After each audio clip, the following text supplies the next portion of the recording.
Durante décadas pensamos que los neandertales desaparecieron porque eran menos inteligentes que nosotros, o porque no lograron soportar el frío de una edad de hielo que nuestra especie sí resistió. Un estudio publicado en 2026 tomó las mismas herramientas que se usan para proteger especies en peligro de extinción, las aplicó a huesos y herramientas de piedra de la última gran glaciación europea y llegó a una conclusión: que no tienen nada que ver con el cerebro.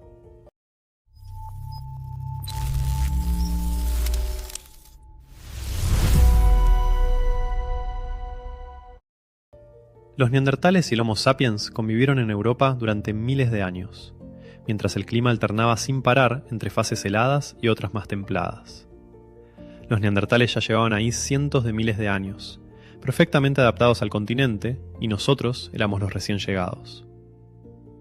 Sin embargo, hacia el final de esa larga ventana de tiempo, los neandertales se fumaron del registro arqueológico por completo, mientras nuestra especie se expandió sin freno.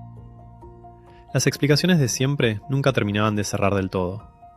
Es cierto que el clima cambió, pero cambió para las dos especies por igual, y una de ellas ya llevaba cientos de miles de años sobreviviendo a esos mismos vaivenes.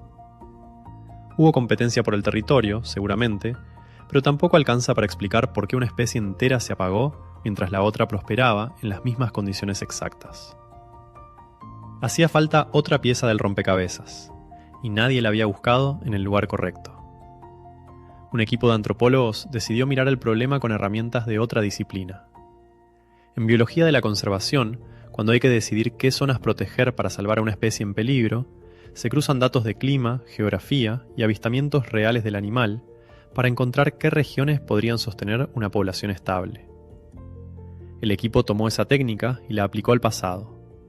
En vez de avistamientos de un animal vivo, usaron el lugar exacto donde apareció cada hueso, cada herramienta de piedra, cada resto de fogón, tanto de neandertales como de la nuestra, repartidos por toda Europa.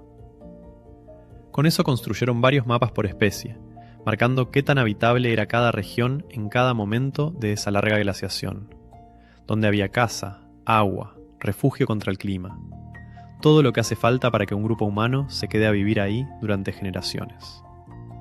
Y ahí apareció lo primero que nadie esperaba.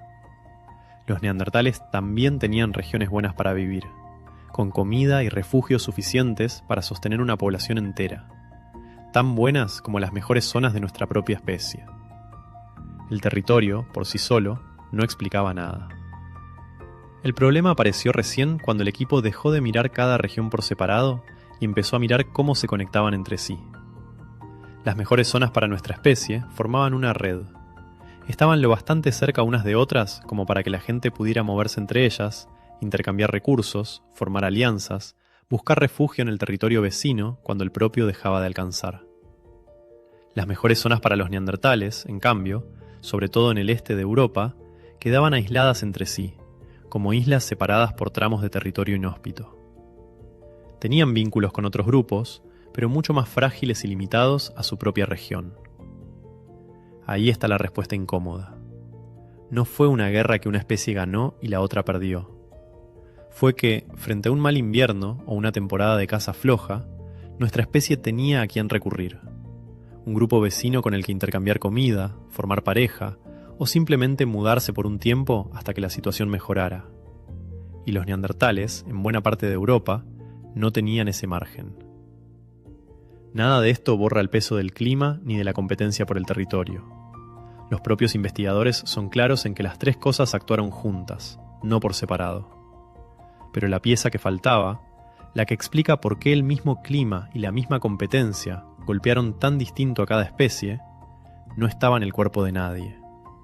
Estaba en el mapa de a quién se podía recurrir cuando las cosas se ponían difíciles. Muchas veces pensamos que quienes sobreviven a una crisis grande son los más fuertes, los más preparados, o simplemente los que tienen suerte. La historia de los neandertales sugiere otra cosa. A veces la diferencia la hace, ante todo, la red de contención que te rodea. ¿Cuánta gente tenés cerca a quien pedirle ayuda cuando ya no alcanza con lo tuyo? Bit Científico. Historias que explican por qué el presente es como es.